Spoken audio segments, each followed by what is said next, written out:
स्वागत है आपका अपने यूट्यूब चैनल ज्ञान शिखा इंग्लिश क्लासेस में। स्टूडेंट्स, आज की वीडियो में मैं देखिए आपके लिए लेकर आया हूँ पोएटिक डिवाइस।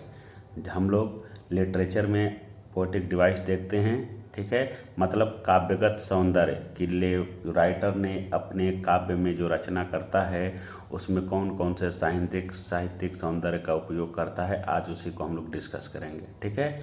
तो हम लोग पोएटिक डिवाइस में आज हम पढ़ेंगे फिगर्स ऑफ स्पीच। क्या पढ़ेंगे? फिगर्स ऑफ स्पीच, जिसका मतलब होता है अलंकार। क्या होता है? अलंकार। तो चलिए शुरू करते हैं हम लोग बिना टाइम की गंवाए हुए। देखिए, फिगर्स ऑफ स्पीच का मतलब होता है अलंकार। अब फिगर्स ऑफ स्पीच का अर्थ अलंकार है और इसका मुख्य काम क्या है? इसका काम है किसी भी स्टेटमेंट की शोभा को बढ़ाना, ठीक है, कथन की शोभा को बढ़ाना। अगर हम कोई लैंग्वेज लिखते हैं, प्लेन लैंग्वेज लिखते हैं, तो वो पाठक को, रीडर को प्रभावित नहीं करती, अपनी तरफ खींचती नहीं है, ठीक है। तो जो पाठक है, जो रीडर है, वो कैसे उस हमारे काव्य जो रचना है उसकी तरफ कैसे आकर्षित हो, तो उसके लिए ज़रूरी है कि हमारी जो लैंग्वेज है वो आकर्षक बने, और उसी आकर्षक बने, सजीव बने, ठीक है। तो उसी लैंग्वेज को आकर्षक और सजीव बनाने के लिए हम लोग फिगर्स ऑफ स्पीच का प्रयोग करते हैं। जैसे हम शरीर की सुंदरता बढ़ाने के लिए आभूषण धारण करते हैं। हम आभूषण क्यों पहनते हैं? आभूषण इसीलिए पहनते हैं कि हमारे शरीर की सुंदरता और बढ़ जाए। तो उसी प्रकार से भाषा को अगर सजीव सुंदर बनाना है तो फिगर्स ऑफ स्पीच का प्रयोग करते हैं, ठीक है ना। तो जो काम मनुष्य के शरीर पर एक आभूषण करता है वही काम फिगर्स ऑफ स्पीच करता है, ठीक है ना। देखिए, a figures of speech is a deviation from the ordinary use of words with a view to increase their effect. Figures of speech जो होता है ए डेविएशन होता है from the ordinary use of word, शब्दों के जो साधारण प्रयोग हैं उससे थोड़ा हट करके भिन्न होता है, और with a view to increase their effect. और इसका प्रयोग क्यों करते हैं? हम लोग इफेक्ट को इंक्रीज करने के लिए, ठीक है ना। चलिए, तो ये तो हो गया थोड़ा सा इंट्रोडक्शन। अब देखिए हम लोग पढ़ेंगे कौन कौन। देखिए, पहला हम लोग फिगर्स ऑफ स्पीच पढ़ते हैं सिमिली। क्या पढ़ते हैं? सिमिली। देखिए, सिमिली क्या होता है कि सिमिली में दो भिन्न भिन्न जात के वस्तु, प्राणी या स्थान, ध्यान से देखिए, सिमिली में दो भिन्न भिन्न मतलब अलग अलग जाति के वस्तु या अलग अलग जात के प्राणी या अलग अलग स्थानों के बीच में ऐसी समानता दिखाई जाती है, ठीक है, ऐसी समानता दिखाई जाती है जिनमें कम से कम एक गुण हो। मतलब इसका यह हुआ कि सिमिली में दो लोग होते हैं। देखिए, मैं समझा रहा हूँ कि सिमिली में दो लोग होते हैं, ठीक है ना, ठीक, दो लोग होते हैं। अब ये दो व्यक्ति भी हो सकते हैं, दो वस्तु भी हो सकते हैं, दो स्थान भी हो सकते हैं, ठीक है ना। लेकिन याद रहे दोनों भिन्न भिन्न होना चाहिए। अगर ये वस्तु है, ठीक है, जैसे ये वस्तु है तो फिर ये वस्तु नहीं होना चाहिए, माने दोनों अलग अलग होना चाहिए। अगर ये व्यक्ति है तो ये व्यक्ति नहीं होना चाहिए, मतलब व्यक्ति की तुलना व्यक्ति से नहीं होगी, ठीक है। सिमिली में क्या होती है? दो भिन्न भिन्न अलग अलग जाति के व्यक्ति वस्तु की आपस में तुलना किया जाता है। क्या करते हैं? तुलना। तो दो लोगों की तुलना की जाती है, तो किस चीज़ की? गुण की। इनके अंदर एक गुण होगा, इनके अंदर एक गुण होगा, तो जो गुण इनके अंदर होगा वही गुण इनके अंदर भी होगा, और वो जो गुण होगा वो कॉमन होगा। क्या होगा? कॉमन होगा, और इसी गुण की हम लोग तुलना करते हैं, ठीक है ना। तो सिमिली देखिए, सिमिली में दो भिन्न भिन्न जात के वस्तु या दो भिन्न भिन्न जात के प्राणी या स्थान के बीच में समानता दिखाई जाती है, मतलब तुलना किया जाता है। अब तुलना करते हैं तो दोनों के अंदर एक गुण समान हो, मतलब कॉमन होना चाहिए। और सिमिली की पहचान होती है कि हम लोग तुलना करने के लिए तुलनात्मक शब्द के रूप में like, as, so, as dot dot as, so dot dot as आदि तुलनात्मक शब्दों का प्रयोग करते हैं। मतलब कि तुलना हम दो लोगों की करते हैं ना, तो ये तुलना करने के लिए इनमें से किसी एक वर्ड का जरूर यूज करते हैं। इसी से हम लोग पहचानते हैं कि सिमिली है, ठीक है ना। तो सिमिली में दो की तुलना होती है। किसकी? दो की। और दोनों कैसे होने चाहिए? भिन्न भिन्न जात के होने चाहिए, और उनमें एक गुण कॉमन होना चाहिए, और उनके अंदर तुलनात्मक शब्द होना चाहिए, ठीक है ना। अब डेफिनेशन देखिए, in a simile a comparison is made between two different object, मतलब सिमिली में एक तुलना की जाती है between two different object, same नहीं होना चाहिए, डिफर होना चाहिए, ठीक है। Which have at least one point in common, दोनों के अंदर एक गुण कॉमन होना चाहिए और उसी गुण की तुलना होगी, ठीक। और सिमिली जो होती है introduced by such word, simile इन शब्दों के द्वारा इंट्रोड्यूस की जाती है, एज, लाइक, सो, मतलब इनके द्वारा, ठीक है। यही तुलनात्मक शब्द, इसी से पता चलता है कि सिमिली है। अब जैसे एग्जाम्पल देखिए, एग्जाम्पल में देखिए मैं पहले आपको दूसरा एग्जाम्पल लिख देता हूँ। देखिए, अगर हम कहें कि हेमा मालिनी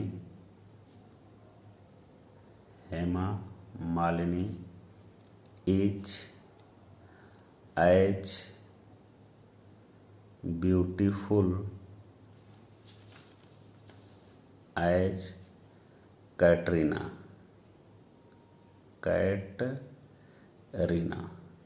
ठीक है ना। इसका मतलब क्या हुआ कि हेमा मालिनी इज माने है, एज, दो एज लिखा है तो इसका इस एज का मतलब होता है उतना, इसका मतलब होता है जितना, या उतनी इसका मतलब होगा जितनी। हेमा मालिनी उतनी ही सुंदर है जितनी की कैटरीना, इसका मतलब क्या हुआ कि दोनों लोग में हम तुलना कर रहे हैं। क्या कर रहे हैं? तुलना कर रहे हैं। हेमा मालिनी की तुलना कर रहे हैं, किससे? कैटरीना से कर रहे हैं, ठीक है। हेमा मालिनी क्या है? सुंदर है। कैटरीना क्या है? सुंदर है। तो दोनों के बीच में गुण कॉमन हो गया, ठीक है। और दो लोग हो गए, दोनों के अंदर एक गुण कॉमन है। कौन सा गुण है? दोनों ब्यूटीफुल हैं। और इन तुलना करने के लिए क्या लगाए हैं? एच का यूज किए हैं, ठीक है ना। देखिए किया ना। अब यहाँ सिमिली होना चाहिए, लेकिन इसमें एक मिस्टेक है, ये सिमिली नहीं है। कंपैरिजन हो रहा है लेकिन सिमिली नहीं है वो। क्यों? क्योंकि देखिए ये क्या है? ये लेडी है, ये क्या है? लेडी है। तो दोनों सेम कास्ट हो गए, दोनों एक ही वर्ग, एक ही जात के हो गए। होना क्या चाहिए? दोनों भिन्न भिन्न होना चाहिए। ये भी महिला, ये भी महिला। तो यहाँ पर कंपैरिजन हो रहा है लेकिन यहाँ पे सिमिली नहीं होगा। इसको हम ऑर्डिनरी जनरल कंपैरिजन कहेंगे, ठीक है। तो सिमिली कब होगा? सिमिली ये होगा कि दोनों अलग अलग होना चाहिए। अब इसी को अगर हम ऐसे लिख दें, Hema Malini is as beautiful as rose. चलिए, अब इसका मतलब हो गया कि हेमा मालिनी उतनी ही सुंदर है जितना कि रोज, गुलाब। तो मतलब कि हेमा मालिनी की तुलना किससे हो रही है? गुलाब से। ये क्या है? महिला, ठीक है। और ये क्या है? ये फ्लावर है। तो दोनों डिफर, अलग अलग जात के हो गए। दो लोग इसमें भी हैं लेकिन दोनों अलग अलग हैं। तुलना करने के लिए तुलनात्मक वर्ड भी लगा है। और इस दोनों के अंदर एक गुण जो है ब्यूटीफुल, इसके अंदर भी है, इसके अंदर भी है, ठीक। ये सिमिली हुआ। तो सिमिली की पहचान होती है कि इसी से हम लोग पहचानेंगे कि सिमिली है, ठीक है ना। अब एग्जाम्पल आ गया और देखिए लिखा है वर्ड्स आर लाइक लिप्स। जो वर्ड होते हैं वो लिप्स, पत्तों के समान होते हैं। तो वर्ड की तुलना किससे की गई है? पत्ता से। दोनों अलग अलग हैं, ठीक है, दोनों अलग अलग हैं। आज तुलना करने के लिए लाइक यूज हुआ है, simile. Thy soul was like a star, तुम्हारी आत्मा स्टार के समान थी। तो सोल की तुलना स्टार से, तुलना करने के लिए क्या लगा है? Like, simile. दोनों अलग अलग हैं। Rana Pratap was as brave as a lion, Rana Pratap उतना ही बहादुर थे जितना कि एक शेर। तो राणा प्रताप की तुलना लायन थे। दोनों अलग अलग हैं, ठीक है, दोनों ब्रेव हैं। और तुलना करने के लिए क्या लगा है? As, simile. Your face is a book where men may read strange matters, ठीक है ना। कह रहा है कि अब यहाँ पे देखिए, your face is a book, तुम्हारा जो फेस है वो बुक के समान है, ठीक। किसके समान है? बुक के समान है। Where men may read strange matter, जहाँ पर व्यक्ति अलग अलग चीज़ों, माने विचित्र अलग अलग चीज़ों को पढ़ सकता है। तो फेस की तुलना बुक से हुआ है। किससे हुआ है? बुक से, simile. Her words are sweet like honey, उसके जो वर्ड हैं वो हनी के समान मीठे हैं। तो इसकी तुलना इससे हो रही है, लाइक लगा है, simile. She hangs like a star in the dew of our sun, वह हैंग झूलती है, लाइक जैसे स्टार माने तारे, ड्यू ऑफ आवर सन हमारे गाने की ओस में वह तारे के समान झूलती रहती है। अब यहाँ पर जो एक पोयम है पालकी बियरर, उस पालकी बियरर में जो पोएट है जो उसका पोयम का वो पालकी की तुलना स्टार से करे, तो सी यहाँ पालकी के लिए आया, डोली जिसको बोलते हैं। तो डोली की तुलना स्टार से हुआ है, लाइक लगा हुआ है simile. Life is like a dream, जीवन स्वप्न के समान है, लाइफ की तुलना ड्रीम से, तुलनात्मक वर्ड लगा है simile. The night is dark as a black stone, जो रात है वो काली है, एज ए ब्लैक स्टोन जैसे काला पत्थर, रात उसी तरह से काली है जैसे कि काला पत्थर। तो नाइट की तुलना स्टोन से हो रही है, एज लगा हुआ है, ठीक simile. O my love is like a red rose, कह रहा है कि ओ माई लव मेरा प्यार is like a red rose के समान है, तो लव की तुलना रेड रोज से हुआ है, लाइक लगा है सिमिली। एरर्स लाइक स्ट्रा, जो आदमी की एरर होती है मिस्टेक, लाइक स्ट्रा स्ट्रा के समान, अपॉन द सरफेस फ्लो मतलब जैसे पानी के सतह पर स्ट्रा घास का तिनका तैरता है उसी तरह से गलतियां भी हमारे सामने तैरती रहती हैं। तो एरर की तुलना स्ट्रा से हुआ है, लाइक लगा है सिमिली। तो मतलब इस सिमिली में दो अलग अलग जाति के व्यक्ति वस्तु स्थान की तुलना किया जाता है और उसमें तुलना करने के लिए सो लाइक एज जैसे शब्द का होना जरूरी है। बस ये ध्यान रखना है कि वो दोनों अलग अलग होना चाहिए, ठीक है ना। नेक्स्ट पर आइए, देखिए मेटाफर। नेक्स्ट क्या है मेटाफर। मेटाफर का मतलब होता है रूपक। जैसे सिमिली में तुलना किया जाता है उसी तरह से मेटाफर में भी तुलना किया जाता है। तो सिमिली में दो भिन्न भिन्न व्यक्ति वस्तु स्थान की तुलना किया जाता है, उसी तरह से मेटाफर में भी दो भिन्न भिन्न व्यक्ति वस्तु की आपस में तुलना किया जाता है। बस अंतर क्या है कि मेटाफर में तुलनात्मक शब्द सो लाइक एज इसका यूज हम लोग नहीं करते हैं, ठीक है। तो तुलना दो लोगों की होती है, दोनों भिन्न भिन्न होते हैं, तुलनात्मक शब्द लगा देंगे तो सिमिली हो जाएगा। दो भिन्न भिन्न लोगों की तुलना हो लेकिन तुलनात्मक शब्द न रहे तो वही मेटाफर हो जाएगा।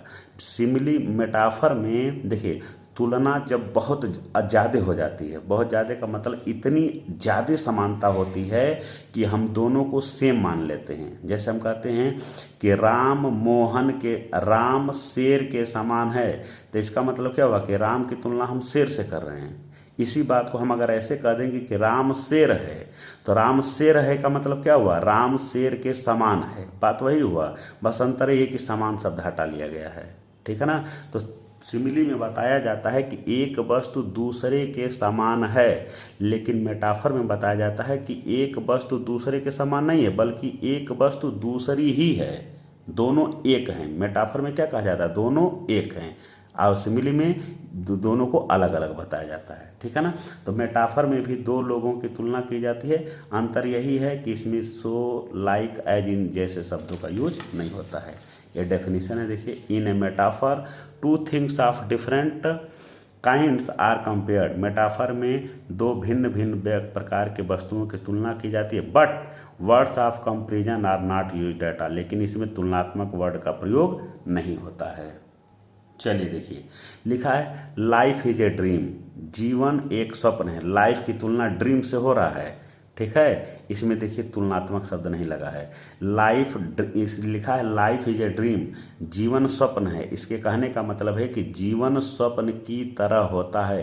की तरह की अंग्रेजी लाइक होती है, ठीक है ना। तो जीवन स्वप्न की तरह होता है, ये सिमिली है, और जीवन स्वप्न है ये मेटाफर है। दोनों को एक जब मान लिया जाएगा तो मेटाफर।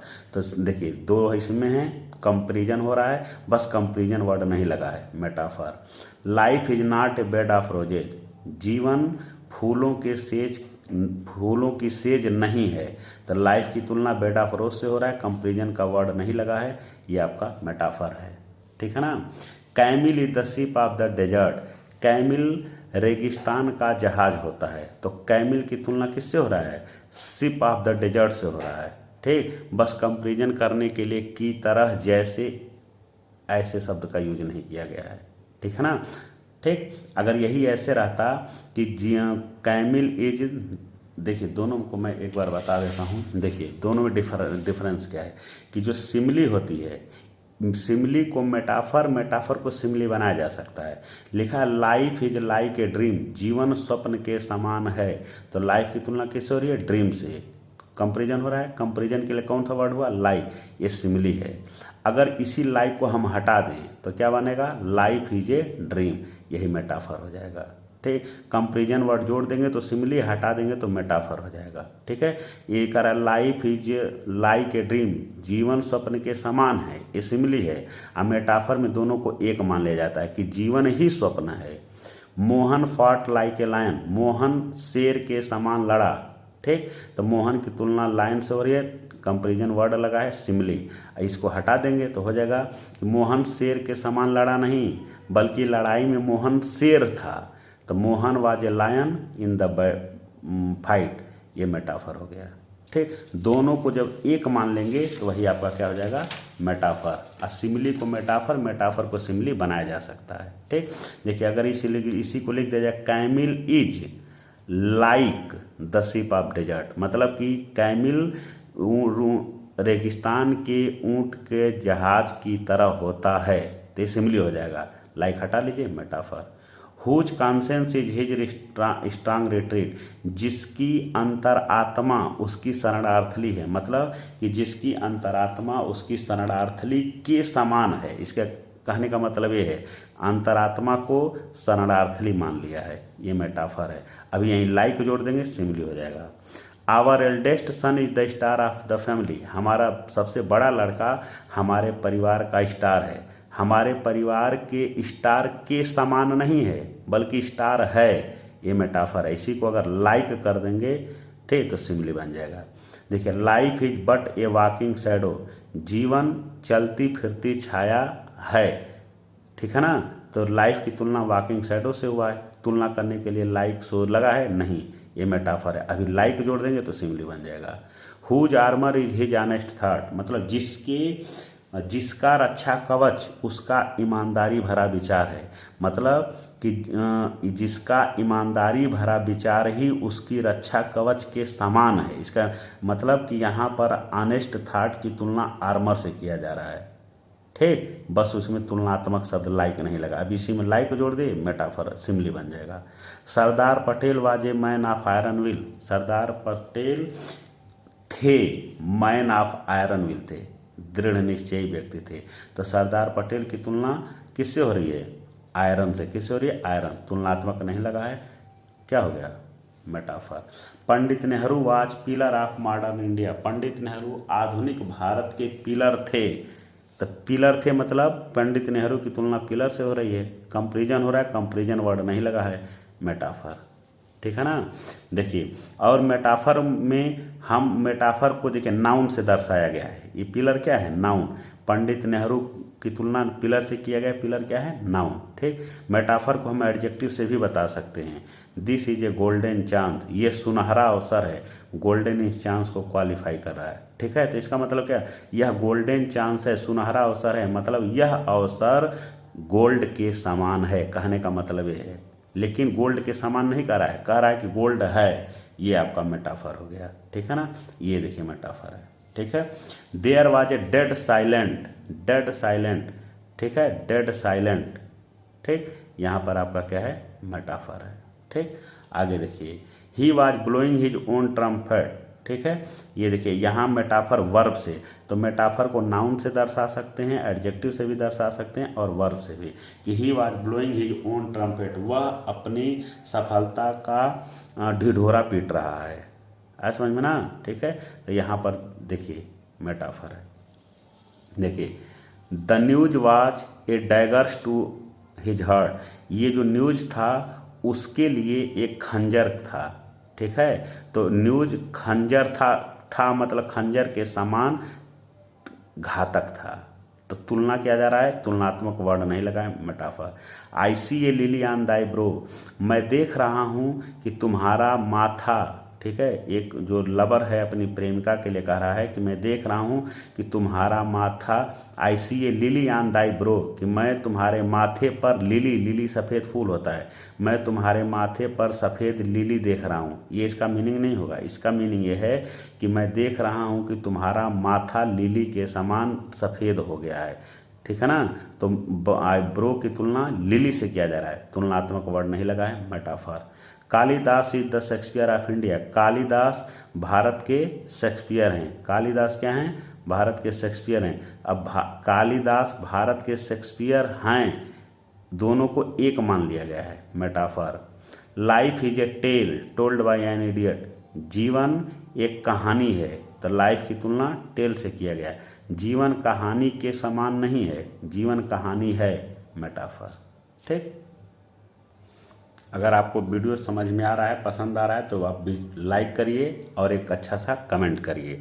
आप पूरा वीडियो देखिए, देखने के बाद इसको आप लोग शेयर भी कर दीजिएगा। ठीक है, देखिए अगला नेक्स्ट है पर्सनिफिकेशन।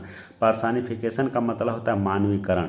पर्सनिफिकेशन ये भी एक अलंकार है। अब इसमें होता क्या है कि पर्सनिफिकेशन में हम निर्जीव वस्तु को या भावनात्मक विचारों को, मतलब फीलिंग को या लाइफलेस थिंग को इस प्रकार से हम डिस्क्राइब करते हैं, इस तरह से उसका वर्णन करते हैं जैसे लगता है कि उसमें जीवन है, मतलब जैसे जिंदा। मतलब कहने का कि निर्जीव को हम लोग सजीव मान के वर्णन करते हैं, निर्जीव का इस तरह से वर्णन करते हैं जैसे कि उसमें जान हो, वो जीवित आत्मा हो, इस तरह से। ठीक है ना। तो जब हम निर्जीव को सजीव मान करके वर्णन करेंगे, मतलब निर्जीव के अंदर सजीव का लक्षण दिखाएंगे, तो वो पर्सनिफिकेशन होगा। ठीक, देखिए इन पर्सनिफिकेशन लाइफलेस ऑब्जेक्ट, निर्जीव, अब्स्ट्रैक्ट आइडियाज मतलब भावनात्मक विचार, ठीक है, का इस तरह से वर्णन किया जाता है, हैविंग लाइफ एंड इंटेलिजेंस, जैसे कि उसमें जीवन हो। देखिए जैसे death lays his icy hands on the king, कि मृत्यु अपने ठंडे बर्फीले हाथों को, आइसी हैंड अपने बर्फीले हाथों को राजाओं तक ले जाती है। तो अब हाथ कौन ले जाएगा? सजीव ना। डेथ मतलब मृत्यु, मृत्यु को किसी ने देखा है? मृत्यु ऐसे निर्जीव है, किसी ने देखा ही नहीं है। मृत्यु का हाथ होता है? कोई नहीं जानता है, देखा नहीं है। हाथ किसका होता है? जो जीवित होता है, जिसका शरीर होता है। मृत्यु का शरीर नहीं होता, लेकिन इसमें ऐसे कहा जा रहा है जैसे वो हाथ ऐसे बढ़ा के ले जा रही है। ठीक है ना। तो निर्जीव के अंदर सजीव का लक्षण दिखाया गया, आपका personification. Experience is the best teacher, अनुभव सबसे अच्छा टीचर होता है। तो टीचर कौन होता है? सजीव, जिसके हाथ पैर होते, जो जीवित होता है। एक्सपीरियंस मतलब अनुभव, अनुभव का हाथ पैर नहीं होता है, जीवित नहीं होता है। तो है निर्जीव, लेकिन ऐसा बात किया जा रहा है जैसे कि वो सजीव हो। ये आपका पर्सनिफिकेशन। लव इज ब्लाइंड, प्यार अंधा होता है। तो बताइए अंधा कौन होगा? ये सजीव का लक्षण है ना, जिसकी आँख होगी। अब कह रहा है कि प्यार तो एक फीलिंग है, ठीक, प्यार का तो आँख होता नहीं है। ठीक, तो यहाँ फीलिंग का इस तरह से वर्णन किया जा रहा है जैसे कि अंधा होना सजीव, जो जीवित है उनका लक्षण है। प्यार नाम का कोई आदमी नहीं होता, ये फीलिंग है। तो फीलिंग का इस तरह से वर्णन किया जा रहा है जैसे इसके पास आँख है। तो है निर्जीव, वर्णन सजीव का, personification. Let not ambition mock their useful toil, कह रहा है कि एम्बिशन माने महत्वाकांक्षा, महत्वाकांक्षा को उनके परिश्रम का मजाक नहीं उड़ाना चाहिए। तो यहाँ महत्वाकांक्षा नहीं, यहाँ महत्वाकांक्षी लोग है। क्या है? महत्वाकांक्षी। तो देखिए महत्वाकांक्षा को उनके परिश्रम का मजाक नहीं उड़ाना चाहिए। तो मजाक कौन उड़ाएगा? सजीव उड़ाता है ना। महत्वाकांक्षा तो एक फीलिंग है, वो कैसे उड़ाएगा? तो लेकिन इसका वर्णन सजीव की तरह किया जा रहा है, personification. Opportunity knocks the door but once, अवसर एक बार दरवाज़ा खटखटाता है। तो दरवाज़ा कौन खटखटाएगा? जिसका हाथ पैर होगा। ठीक है, खटखटाने का काम सजीव करता है। यहाँ कह रहा है कि अवसर खटखटाता है, तो अवसर मतलब चांस, इस कोई आदमी तो है नहीं। अवसर क्या है? निर्जीव है। ठीक है, उसका वर्णन इस तरह किया जा रहा है जैसे उसके पास हाथ है, जाके खट खट खटखटा रहा है। ठीक, time and tide wait for none, समय किसी का इंतजार नहीं करता। तो इंतजार कौन करता है? आदमी करता है ना। इंतजार करना मनुष्य का लक्षण है, लेकिन यहाँ कह रहा है कि समय इंतजार नहीं कर रहा। तो समय निर्जीव है, लक्षण सजीव का है, personification. A lie has no wing, झूठ के पैर नहीं होते हैं। तो बताइए पैर किसके पास होता है? सजीव का लक्षण है, लेकिन यहाँ क्या कहा जा रहा है कि झूठ के पैर। तो झूठ तो क्या है? झूठ नाम का कोई आदमी होता है? नहीं। तो है निर्जीव सजीव का लक्षण है, इसलिए personification. Authority forgets a dying king, मतलब कि सत्ता शासन मरे हुए राजाओं को भूल जाती है। तो भूलने का काम कौन करता है? जो सजीव जिंदा रहता है। सत्ता मतलब शासन, ये कोई सजीव नहीं है, लेकिन लक्षण निर्जीव का, अरे सजीव का है, निर्जीव लक्षण सजीव का दिखाया जा रहा है, भूलना सजीव का लक्षण है, personification. Anxiety is sitting on her face, उसके चेहरे पर चिंता बैठी है। तो बैठने का लक्षण किसके पास होता है? सजीव के पास होता है ना। सजीव बैठता है उठता है, चिंता नाम का तो कोई आदमी होता नहीं है, लेकिन ये कह रहा है कि चिंता उसके चेहरे पर जाके बैठी है। ठीक, तो है निर्जीव वर्णन सजीव की तरह, personification. But patience to prevent that murmurs who reply, लेकिन पेशेंस मतलब धैर्य, टू प्रिवेंट मेरा धैर्य मुझे रोकता है। एक बार कभी भगवान से शिकायत कर रहा है, ठीक है, कि भगवान पोएट अंधा हो जाता है समय से पहले, तो उसको मन में सवाल आता है कि अगर मेरी आँख की रोशनी ईश्वर ने छीन लिया तो मैं कविता कैसे लिखूँगा, और नहीं लिख पाऊंगा तो कहीं ऐसा ना हो कि जब मैं मरूं तो ईश्वर मुझे डांटने लगे कि तुमको एक गुण दिया था कविता लिखने का, तुमने क्यों नहीं लिखा। ठीक, इसके मन में ऐसा सवाल आता है, लेकिन तभी इसका धैर्य इसको रोकता है। तो धैर्य रोकता, रोकना किसका लक्षण है? सजीव का। धैर्य नाम का तो कोई आदमी है नहीं कि रोकेगा। ठीक, तो है निर्जीव लक्षण सजीव का, पर्सनिफिकेशन।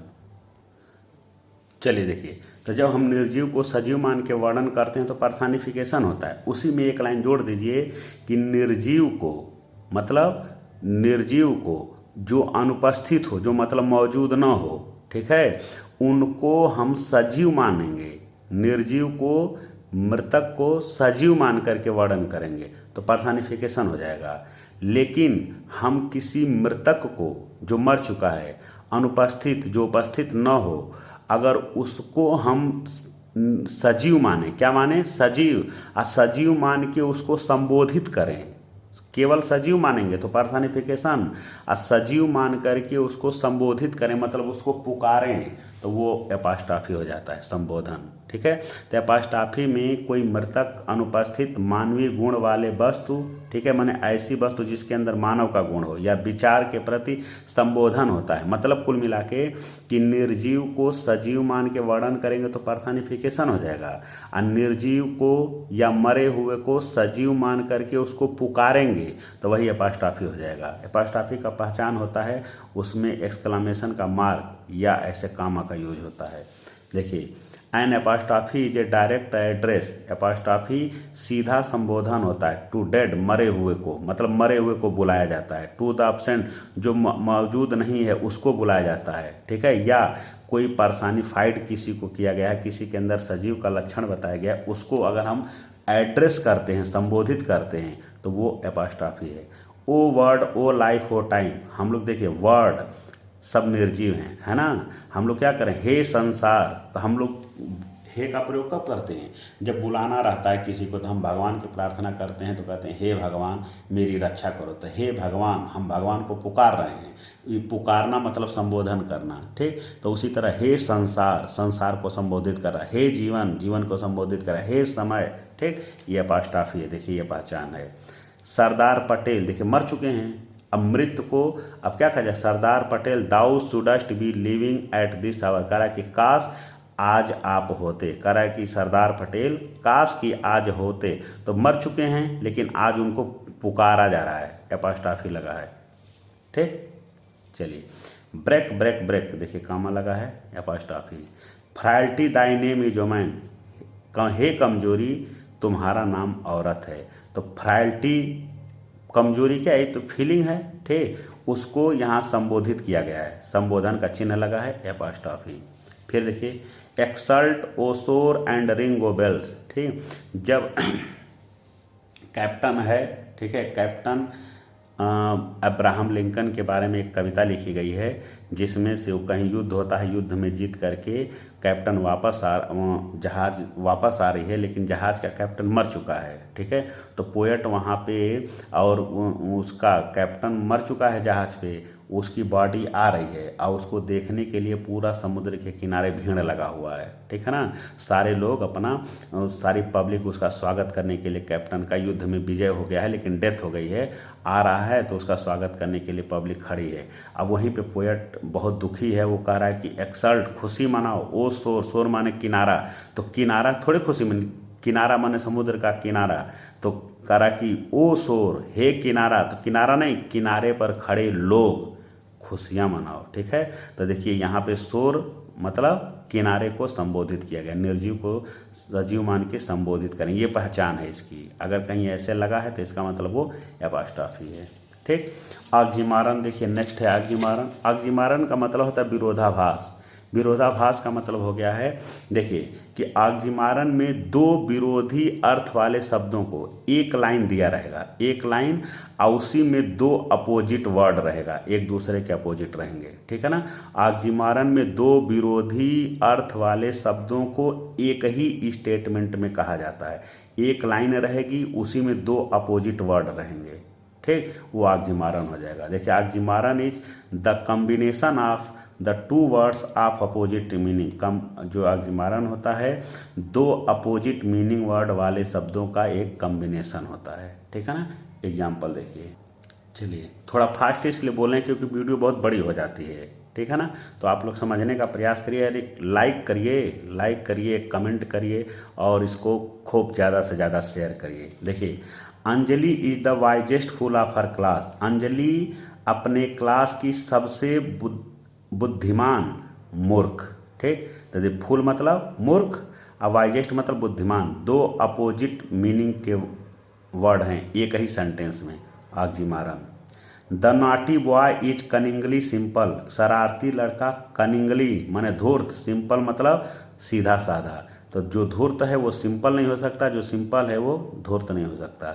जो बुद्धिमान है वो बेवकूफ़ नहीं हो सकता, अगर बेवकूफ़ है तो बुद्धिमान नहीं हो सकता। लेकिन दोनों बात एक ही सेंटेंस में कही जा रही है, oxymoron. Jahnvi is regularly irregular. Jahnvi regularly नियमित रूप से अनियमित है। मतलब कुछ लड़के होते हैं डेली स्कूल आते हैं तो आने में रेगुलर होते हैं, और कुछ ऐसे होते हैं जो डेली एब्सेंट करते हैं, कभी कभी आते हैं तो वो भी रेगुलर होते हैं लेकिन नहीं आने में वो रेगुलर होते हैं। तो वही कह रहा है, रेगुलर का अपोजिट इरेगुलर, ऑक्सीमोरन।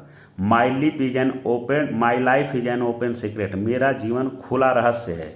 तो ओपन का अपोजिट सीक्रेट। तो अगर कोई चीज़ ओपन है तो सीक्रेट नहीं हो सकती, और जब सीक्रेट है तो ओपन नहीं हो सकती, दोनों में से कहीं होगा, लेकिन यहाँ पे दोनों कहा जा रहा है, oxymoron. Love gives a pleasing pain. जो प्यार होता है वो प्लीजिंग पेन देता है, मतलब आनंददायक कष्ट देता है। तो पेन मतलब कष्ट, प्लीजिंग मतलब आनंददायक। तो जो चीज़ आनंददायक है वो कष्टदायक नहीं हो सकती, अगर कष्टदायक है तो प्लीजिंग नहीं हो सकता, दोनों अपोजिट, ऑक्सीमोरन। हैविंग नथिंग ही हैथ ऑल। हैविंग नथिंग, कुछ नहीं होते हुए भी, ही हैथ ऑल, उसके पास सब कुछ है। तो कह रहा है कि जब उसके पास कुछ नहीं है फिर भी सब कुछ है, oxymoron. She was feeling sweet pain of love. वह फील कर रही थी क्या, स्वीट पेन, मीठा दर्द, प्यार का मीठा दर्द का अनुभव कर रही थी। तो अगर दर्द है तो दर्द कभी मीठा नहीं होता, और मीठा है तो फिर दर्द नहीं होगा, लेकिन दोनों बात कहा जा रहा है, oxymoron. O heavy lightness, heavy lightness, light माने हल्का, हैवी मतलब भारी, दोनों एक दूसरे के अपोजिट, ऑक्सीमोरन, ठीक। नेक्स्ट आइए देखते हैं, हाइपरबोल। हाइपरबोल का मतलब होता है अतिशयोक्ति। अतिशयोक्ति का मतलब होता है कि जब हम किसी बात को बढ़ा चढ़ा करके प्रभावशाली बना दें या घटा करके प्रभावशाली बना दें, मतलब किसी का इस तरह से बड़ाई वर्णन करें कि उसके बारे में ज़्यादा से ज़्यादा अच्छी अच्छी चीज़ें बता करके उसको खूब रहे कम लेकिन उसको खूब बड़ा कर दें, या कोई बहुत बड़ा हो उसके महत्व को घटा करके छोटा कर दें, वो हाइपरबोल होता है। In hyperbole a statement is made emphatic by over statement. मतलब किसी कथन को ओवर स्टेटमेंट करके प्रभावशाली बनाया जाता है। अब जैसे एग्जांपल देखिए, 10,000 सा आई एट ए ग्लांस। कह रहा है कि एक बार में मैंने 10,000 को देखा। तो बताइए एक आंख से 10,000 कैसे देखा जा सकता है, बढ़ा चढ़ा के कहा जा रहा है। ठीक, reverse of blood flowed in the battle, कह रहा है कि रिवर्स ऑफ ब्लड, खून की नदियाँ फ्लोड बहने लगी इन द बैटल, युद्ध में खून की नदी बही। तो बताइए किसी भी युद्ध में खून की नदी बह सकती है? नहीं, कितना भी आदमी मर जाए तो नदी नहीं बहेगी। कहने का मतलब होता है कि युद्ध बहुत भयानक हुआ। क्या हुआ? युद्ध बहुत भयानक हुआ। उसी बात को देखिए इस तरह से वर्णन कर बढ़ा चढ़ा करके पेश किया जा रहा है कि युद्ध इतना भयानक हुआ कि लोग खून की नदी बहने लगी।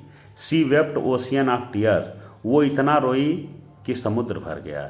तो बताइए किसी के रोने से समुद्र भरेगा? किसी के रोने से समुद्र नहीं भरता है। लेकिन कहने का मतलब है कि वो खूब रोई। उसी बात को बढ़ा चढ़ा करके कहा जा रहा है, hyperbole. I have seen him for edges, कह रहा है I have not seen him for edges, मैंने उसे सदियों से नहीं देखा है। तब बताइए सदियों से कोई नहीं देखता है, सदियों किसी की उम्र ही नहीं होती है। ठीक है ना? अब किसी की उम्र कई एज तो होती नहीं है कि कई युग से मैंने नहीं देखा है, तो आदमी की उम्र एक युग नहीं होती है। ठीक है ना? तो ये बढ़ा करके इसका कहने का मतलब बहुत दिन से नहीं देखा है। All the perfumes of Arabia can not Sutton this little hand. एक बार जो लेडी मैकबेथ है वो अपने हाथों को जाती है, जैसे एक लेडी मैकबेथ ने मैकबेथ एक पात्र है जो राजा डंकन का मर्डर करता है। ठीक है, अपने घर में बुला करके उसका मर्डर करता है। और लेडी मैकबेथ उसी मैकबेथ की वाइफ है। तो जब मैकबेथ चाकू मार देता है, अब मार करके चला जाता है, तो लेडी मैकबेथ जो होती है अपने हाथों से खून उठा करके अगल बगल जो बॉडीगार्ड रहते हैं उनके ऊपर फेंक देती है कि यही फंस जाएंगे कि यही राजा को मारे हैं सब। ठीक, तो उसके कुछ समय बाद वो इसको एक बीमारी हो जाती है। लेडी मैकबेथ को नींद में चलती थी तो बार बार जाके अपने हाथों को धोती थी, लेकिन उसको लगता था कि उसके हाथ में ब्लड लगा हुआ है। तो वहीं पर वो लाइन बोलती है कि all the perfumes of Arabia can not Sutton this little hand, कि अरब सागर का सारा सुगंधित जल भी मेरे एक छोटे से हाथ को नहीं धो पा रहा है। तो देखिए सागर के महत्व को घटा रही है। ठीक है, अब बताइए हाथ कितना है? छोटा सा। एक हाथ समुद्र में नहीं धुला जाएगा, लेकिन यहाँ पे करिए कि धो ही नहीं पा रहा है। ठीक, महासागर के महत्व को घटा रही है। ये हो गया आपका हाइपरबोल। देखिए, they build a nations pillars deep, वे राष्ट्र के स्तंभों को गहराई तक गाड़ते हैं। And lift them to the sky, और स्तंभ को आसमान तक की ऊंचाई तक ले जाते हैं। तो बताइए कोई भी पिलर आसमान तक कोई नहीं ले जा सकता है, लेकिन इसके कहने का मतलब है कि वो अपने आकाश की प्रसिद्धि को बहुत आगे लेकर के जाते हैं। लेकिन बात को बढ़ाया करके कहा गया है hyperbole. The waves rolled mountain high, लहरें पहाड़ की तरह ऊंची ऊंची उठ रही थी। तो लहर अब हिमालय पर्वत के समान तो उतना ऊंचा तो उठेगा नहीं, लेकिन कहने का मतलब है कि बहुत ऊंची ऊंची लहरें उठ रही थी। बढ़ा के बोला गया है hyperbole. Belinda smiled, Belinda heroine है। ठीक, उसका हीरो कह रहा है कि बेलिंडा मुस्कुराती थी। And all the world was gay, और उसके मुस्कुराने से सारा संसार खुश हो जाता था। तो सोच करके देखिए क्या कभी ये संभव है कि कोई एक लड़की मुस्कुराए और सारा संसार खुश हो जाए? असंभव है। ठीक है, तो उसकी बड़ाई किया जा रहा है, बढ़ा करके पेश किया जा रहा है। इसका मतलब कि उसका स्वभाव बहुत अच्छा था। ठीक, चलिए देखिए, तो जहाँ पर हम बढ़ा चढ़ा करके पेश करें या घटा करके वही होता है हाइपरबोल। अब देखिए ओनोमोटोपैया, ध्वनि सूचक। अब ये होता है कि ओनोमोटोपैया में सेंटेंस में शब्द की ध्वनि दिया है। क्या दिया रहेगा? ध्वनि दिया रहेगा। ठीक है, और उसी ध्वनि के द्वारा हम उसके अर्थ को या क्या कहना चाह रहा है उसकी फीलिंग को समझ लेते हैं। तो ओनोमोटोपैया में क्या होता है कि शब्दों के ध्वनि के द्वारा अर्थ या भावना को प्रकट किया जाता है। तो in onomatopoeia the sound of the word suggest the sense or meaning, कह रहा है कि जो शब्दों की ध्वनि होती है उसी से अर्थ प्रकट हो जाता है। इसमें ज़्यादातर आवाज़ दिया रहता है, पशु का आवाज़, पक्षी का आवाज़, माने इस टाइप का आवाज़ दिया रहता है। अब देखिए कूइंग ऑफ डब्स, डब पक्षी का नाम है कि डब पक्षी कू कू करता है। तो कू कू करना ये आवाज़ है। ठीक है, डब पक्षी जब बोलता है उसी को कहते हैं कू। ठीक, तो ये देखिए आवाज़ दिया है ओनोमोटोपैया। थंडरिंग ऑफ गन, बंदूकों की गड़गड़ाहट। ठीक, जब गरजना जिसको बोलते हैं, जब बंदूकें चलती हैं तो गड़गड़ाहट होती है। ठीक है, चारों तरफ बंदूकें चलती है तो गड़गड़ाहट होती है। उस गड़गड़ाहट को जो फायर की आवाज़ होती है उसको थंडरिंग कहते हैं। ठीक, can hear the blazing of bee, can hear the buzzing of bee, जो बी माने मधुमक्खी। जब मधुमक्खी भिन्न भिन्न आती हैं, जब उड़ती हैं, भिन्न भिन्न की आवाज़ आती है ना, तो उसको बजिंग कहते हैं। ठीक, ओनोमेटोपोइया। I heard the water lapping on the crack. मैंने सुना, ठीक है, सुनता था क्या, वाटर लैपिंग माने कल कल करना, जब पानी कल कल करके गिरता था तो ये कल कल करना आवाज़ है। ठीक है। I babble on the pebble. Babble माने बुलबुला उठना। ठीक है, बुलबुल नीचे से आता है ना, जो बुलबुला टाइप का उठता है तो जो आवाज़ होता है उसको बेबल कहते हैं। आई चैटर चैटर। चैटर चैटर आवाज़ है। एज आई फ्लो, जब मैं बहता हूँ, यहाँ देखिए एज लगा है लेकिन ये सिमिली नहीं है क्योंकि तुलना नहीं हो रही है। जब मैं चलता हूँ तो चैटर चैटर की आवाज़ आती है, तो ये आवाज़ है। ठीक है, ओनोमेटोपोइया। तो उम्मीद करता हूँ कि आपको ये पोएटिक डिवाइस समझ में आया होगा। अभी और है, इसका शेष भाग जो होगा वो नेक्स्ट वीडियो में मैं लोड करूँगा। ठीक है, तब तक के लिए आप इसको अच्छे से देखिए, कई बार देखिए, जब ये समझ में आ जाएगा तो अगला भी आपको समझ में आ जाएगा। वीडियो को लाइक करिए, शेयर करिए, सब्सक्राइब करिए। तब तक के लिए थैंक यू।